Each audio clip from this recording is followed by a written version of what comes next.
Sir जी, मैंने शरबत काफूर का मदर टिंचर लिया, मुझे इसका फौरी असर हुआ।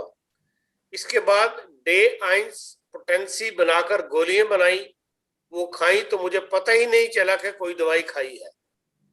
पूछना ये है कि मदर टिंचर में शरबत काफूर कितने दिन ले सकते हैं, और डे आइंस या D1 पोटेंसी कितने दिन ले सकते हैं?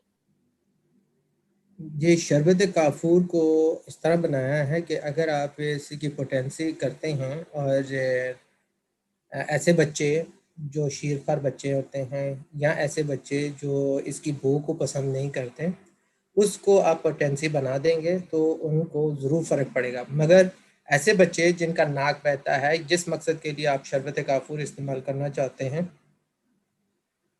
उसमें वो ज़रूर असर देगा मगर फ़ौरी नहीं देगा।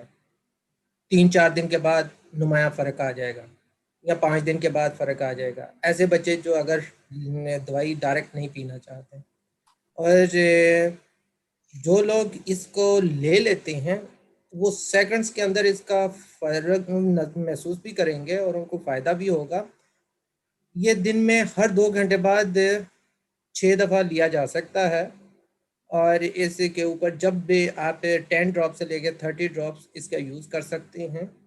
और बस ये ध्यान रखिए कि इसको दूध के या दूध की बनी हुई चीज़ों के करीब करीब नहीं लेना। यहाँ रात को आपने दूध पी लिया और फिर शरबत काफूर पी लिया तो ये बदहज़मी कर देगा, दूध का बदहज़मी हो जाएगी। तो दूध के ये बिल्कुल करीब करीब नहीं लेना। कम अज़ कम 1 घंटा या आधे घंटे के बाद, आधा घंटा भी बहुत करीब है, 1 घंटे के बाद या पहले लेना चाहिए शरबत काफूर।